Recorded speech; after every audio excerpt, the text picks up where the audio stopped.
क्या corona virus ने सबसे पहले रूस में जन्म लिया था? क्योंकि 133 साल पहले यानी कि 1889 में रूस में एक फ्लू फैला जिसे नाम दिया गया था रशियन फ्लू। ये बीमारी भी सांस और फेफड़ों को संक्रमित करती थी। तब भी इसने पूरी दुनिया को चपेट में लिया था। कई सालों तक इसकी लहरें आती रहीं, लेकिन अब कुछ वैज्ञानिकों का मानना है कि रशियन फ्लू का कोई न कोई संबंध कोरोना वायरस से है। ये SARS-CoV-2 वायरस से मिलता जुलता है। द न्यूयॉर्क टाइम में प्रकाशित खबर के अनुसार रशियन फ्लू के समय भी स्कूल, बाजार, ऑफिस, कार्यस्थल बंद कर दिए गए थे। जिन लोगों को इस फ्लू ने बीमार किया था उन्हें स्वाद और गंध नहीं आता था। कुछ लोगों से लंबे समय तक अलग अलग तरह के लक्षण देखे गए। इस बीमारी की वजह से बुजुर्ग लोग बहुत ज्यादा मरे थे।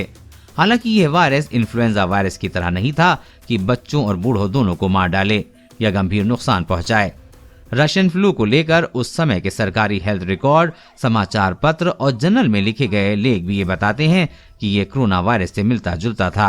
अब समस्या ये है कि क्या रशियन फ्लू का कोई सीधा संबंध कोरोना वायरस से है या नहीं, ये तो जांच का विषय है।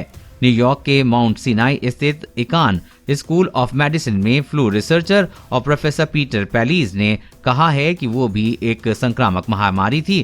कोरोना भी वही है, लेकिन फिलहाल दोनों में किसी तरह का संबंध स्थापित नहीं किया जा सकता। पीटर पैलीज ने यह माना है कि कुछ एक्सपर्ट इस बात से इत्तेफाक नहीं रखते कि रशियन फ्लू और कोरोना वायरस एक ही हैं या इनमें कोई संबंध है, लेकिन ये जांच का विषय है। अगर जांच हो तो साफ साफ पता चल जाएगा, क्योंकि पुराने दस्तावेजों में रशियन फ्लू के जो लक्षण लिखे हैं वो कोरोना से बहुत मिलते हैं। उस समय के अखबारों में जो लॉकडाउन जैसी प्रक्रिया का जिक्र है वो भी हमारे कोरोना लॉकडाउन से मिलता है। इस समय रशियन फ्लू और कोरोना वायरस के बीच के संबंधों की जांच डॉक्टर जेफरी टाउबेनबर्ग और जॉन ऑक्सफोर्ड कर रहे हैं। Doctor Jeffrey National Institute of Allergy and Infectious Disease के पैथोजेनिक्स और इवैल्यूएशन सेक्शन के प्रमुख हैं। John Oxford University of London स्थित वायरोलॉजी विभाग के प्रोफेसर हैं। ये दोनों मिलकर इन दोनों महामारियों के बीच का संबंध का सबूत खोज रहे हैं। देश और दुनिया की हर अपडेट पाने के लिए चैनल को सब्सक्राइब करें।